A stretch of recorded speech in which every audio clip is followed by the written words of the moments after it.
آج کا عنوان بھی ہمارا تعظیم مصطفیٰ علیہ الصلوۃ والسلام سے متعلق ہے۔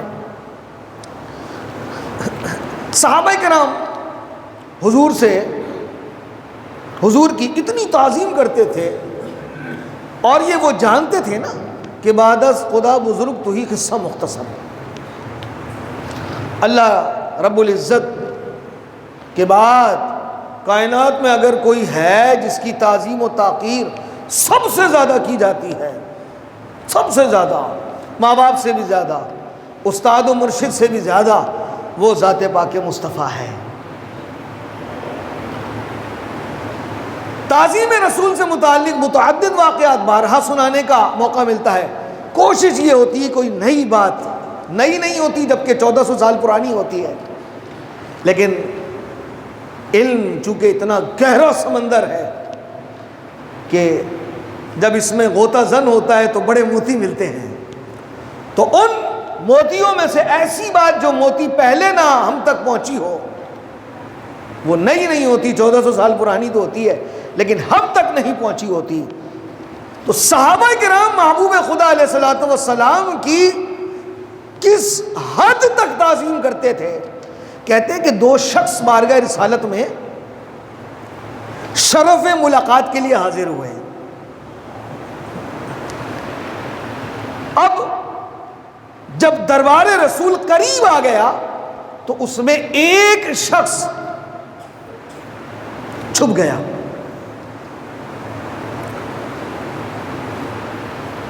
ایک درخت کی آڑ میں چھپ گیا، اور دوسرا شخص حضور کے قدموں میں حاضر ہوا، حضور سے مصافحہ کیا، دست بوسی کی، اور جب واپسی گیا تو وہ دوسرے شخص سے اس سے پوچھا تم کیوں نہیں رسول اللہ کی بارگاہ میں حاضر ہوئے؟ کیوں نہیں حاضر ہوئے؟ جبکہ ہم دونوں اس نیت سے آئے مدینے کہ رسول خدا کا دیدار کریں، شرف ملاقات کی سعادت پائیں، لیکن منزل پر آ کر تم چھپ کیوں گئے؟ کہنے لگا بات دراصل یہ ہے کہ میرا وضو نہیں تھا۔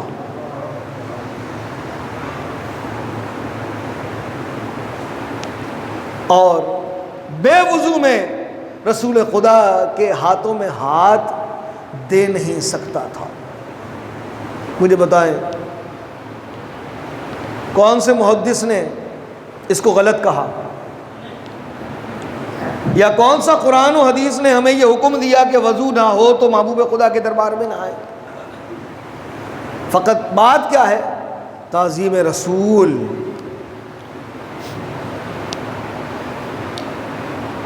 شہنشاہ عالمگیر کے دور میں فقہ کی ایک کتاب عالمگیری لکھی گئی نا، جسے در مختار رد المختار کہا جاتا ہے۔ 500 علماء نے اس کو ترتیب دیا۔ ایک مسئلہ آیا۔ مسئلہ کیا آیا؟ مسئلہ یہ آیا کہ محبوب خدا علیہ الصلوۃ والسلام، ماشاء اللہ ماشاء اللہ ماشاء اللہ ماشاء اللہ،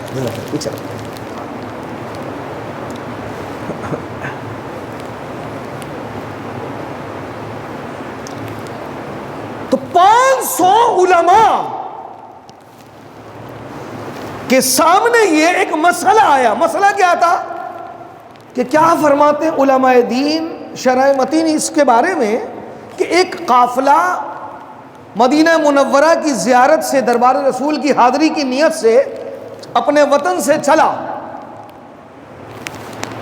جب مدینہ منورہ کی سرحد آ گئی تو وہ سواریوں سے اتر گئے۔ سواریوں سے اترنے کے بعد وہ پیدل دربار رسول میں حاضر ہوئے۔ اب بتائیں کہ شریعت میں اس کا ایسا کرنے کا حکم کیا ہے؟ جائز ہے تو اس کی دلیل دیں، اگر ناجائز ہے تو بھی اس کی دلیل دیں۔ ظاہر سی بات ہے مکروہ تنزیہی ہوگا تو بھی دلیل تو دینی ہوگی۔ اب ان مفتیان کرام نے جو 500 علماء تھے، عالمگیر بادشاہ اورنگزیب عالمگیر بڑا دیندار تھا، اور بعض بزرگوں نے کہا کہ اپنے وقت کا مجدد بھی تھا یہ. اس نے امت پر بڑا احسان کیا، سینکڑوں علماء کو بٹھال کر ایک فقہ مسائل کی کتاب مرتب دی گئی. کہا اگر تعظیم، انہوں نے سوچا ہوگا کہ ایک ایک بات اگر یہ تعظیم کے بارے میں لائیں گے ایسا کرنا تو کس کس کا جواب دیں. کہا جی ادب، اب ایک بات کو سمجھ لیں سارے مسئلے حل ہو جائیں گے. کہا کہ دربار رسول میں جو وہ لوگ پیدل چل کر آئے ان کا یہ عمل تعظیم رسول تھا، اور تعظیم رسول کے لیے جو کچھ بھی کیا جائے وہ رسول اللہ کے لیے ہے. تو مطلقاً یہ بات سمجھا دی گئی کہ جو چیز بھی تعظیم رسول سے متعلق ہے، نہ قرآن میں ہے نہ حدیث میں ہے. حضرت عروہ جو ہے نا، جب ایمان نہیں لائے تھے تو صلح حدیبیہ کے موقع پر وہ اہل مکہ، قریش مکہ کی طرف سے سفیر بن کے آئے. جب وہ حضور کے دربار میں پہنچے نا تو کیا دیکھا کہ صحابہ حضور کی بڑی تعظیم کرتے ہیں. وہ سارے معاملات دیکھنے کے بعد جب قریش مکہ ان کے پاس گئے تو کہا میں نے بڑے بڑے بادشاہوں کے درباروں میں گیا، لیکن جو تعظیم میں نے محمد ابن عبداللہ کی ان کے ساتھیوں کی کرتے ہوئے دیکھی وہ کسی کی نہیں دیکھی. کیا دیکھا؟ کہا ان کے نبی نے اگر وضو کیا تو وہ زمین پر اس کا ایک قطرہ گرنے نہیں دیتے، اپنے ہاتھوں پہ لیتے ہیں، اپنے چہرے پر مر لیتے ہیں. حتیٰ کہ ان کے نبی نے اپنا لب منہ سے نکالا، لعاب دہن، وہ زمین پر نہیں گرتا، وہ کسی کے ہاتھ پر آتا، وہ اس کو اپنے چہرے پر مر لیتے، اور جس کو وہ نہیں ملتا وہ اس ملنے والے کے ہاتھ پر ہاتھ پھیر کر اپنے چہرے پر مر لیتا. اے کفار اے اہل قریش، اے اہل مکہ، جو لوگ اپنے نبی کا تھوک زمین پر گرنے نہیں دیتے وہ ان کا خون کیسے گرنے دیں گے. ایک اور عجیب واقعہ سنیں تعظیم رسول کا. میرے آقا علیہ الصلوۃ والسلام کی سواری دو اونٹنیاں تھیں، ایک قصوہ تھی، ایک قدبہ تھی. ان دونوں میں سے کوئی تھی، اور ایک صحابی تھے جن کی یہ ڈیوٹی تھی کہ وہ جب میرے آقا علیہ الصلوۃ والسلام سواری سے نیچے آ جاتے وہ اس کی کجاوا، اس کی کرسی، اس کو اتارتے، رگھ دیتے. جب محبوب علیہ الصلوۃ والسلام تشریف لاتے تو وہ اس پر اس کجاوے کو باندھتے. ان کی یہ ڈیوٹی تھی.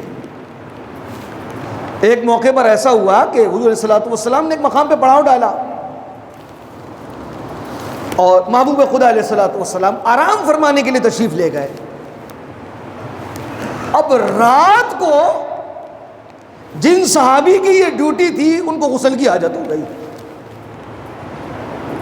ناپاکی ہو گئی، اب پانی میسر نہیں آ رہا انہوں نے ایک دوسرے صحابی کو اٹھایا، کہا دیکھو یہ حضور علیہ الصلوۃ والسلام کی سواری کی کرسی ہے، اسے تم نصب کر دو.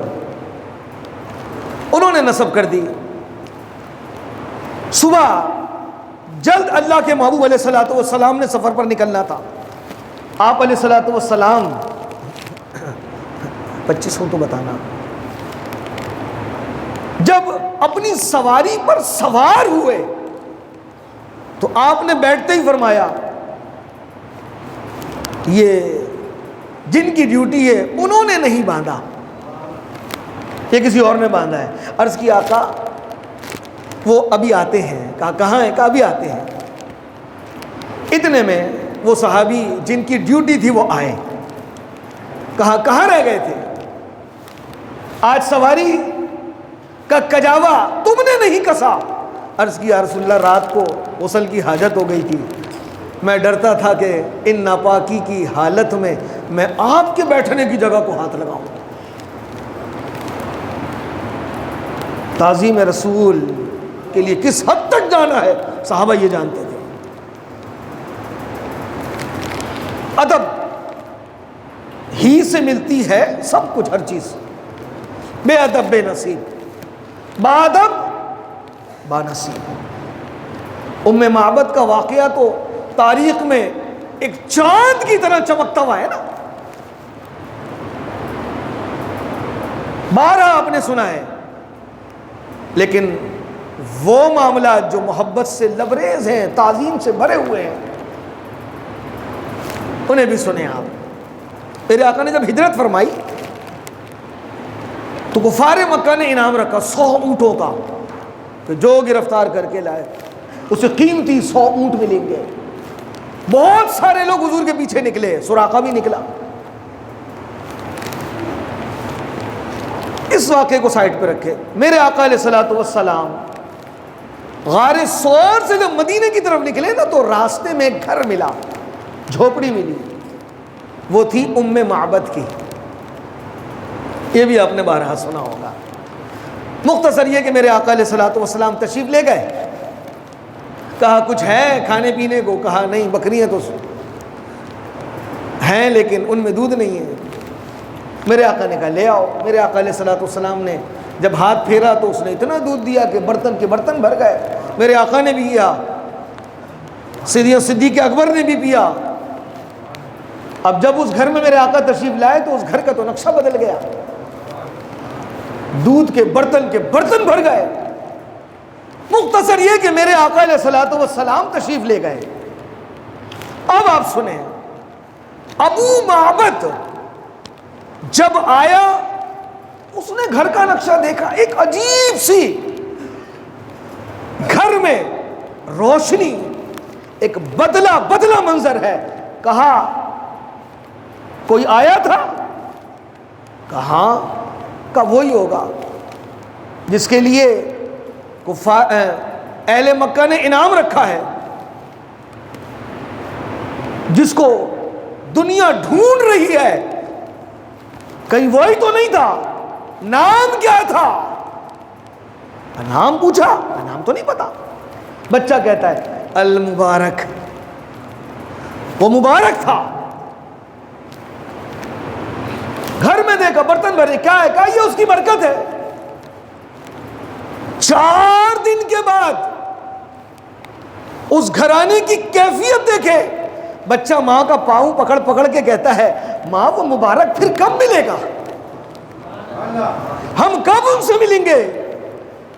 حضرت ام معبد نے اپنا جھونپڑا ایسی چھوڑا. کہا اس طرف گئی، چل پڑے. جان و دل ہوش و خرد سب تو مدینے پہنچے، تم نہیں چلتے رضا، سارا تو سامان گیا. جھوپڑا چھوڑا، چلتے چلتے مدینے پہنچی. اس وقت قبا جو تھا وہ مدینے میں شامل نہیں تھا. قبا مسجد جہاں مقام قبا ہے، جہاں بنو نجار کا گھرانہ رہتا تھا، وہ بڑی قوم لکڑی کا کام کرنے والے بنو نجار، وہ گھرانہ آباد تھا. وہیں سے قریب حضور کا ننہال بھی کہا جاتا ہے. اب جب پہنچی تو گلی گلی میں گھوم رہی ہیں. کیا بات کر دی بیدم وارسی علیہ الرحمہ نے. عدم سے لائی ہستی میں آرزوئے رسول، عدم سے لائی ہے ہستی میں آرزوئے رسول. کہاں کہاں لیے پھرتی ہے جستجوئے رسول. اس گلی میں جائے اس گلی میں جائے، کس سے پوچھے نام بھی نہیں پتا. اتنے میں ایک گھر سے سیدنا صدیق اکبر نکل رہے تھے. بچے نے جب دیکھا وہ کیا جملہ کہا، حاضر رجل ماں مبارک. ماں یہ وہ شخص ہے جو مبارک کے ساتھ تھا.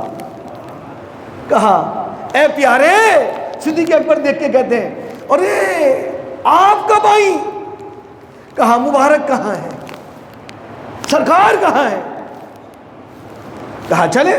تو اس وقت اس واقعے کو علامہ ابن کثیر نے لکھا ہے کہ حضرت کلثوم بن آدم کہ گھر میں میرے آقا جلوہ افروز تھے.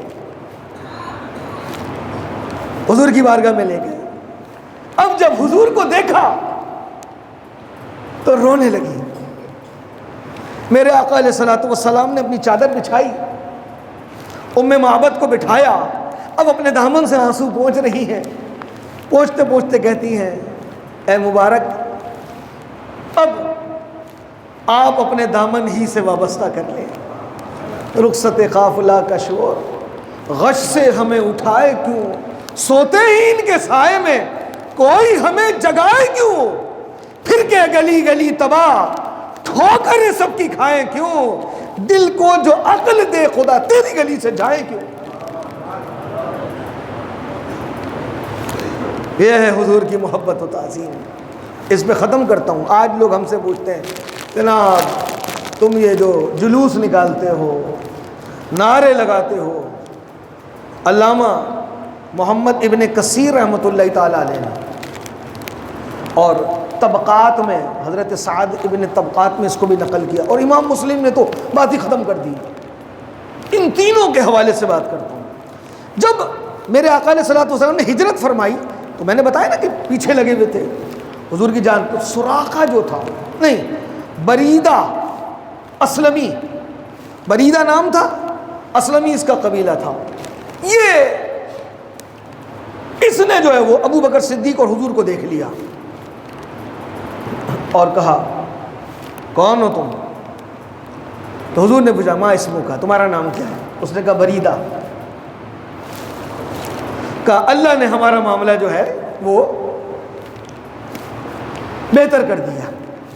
بر مانے بر, بر سے نکلا بریدہ. لاؤ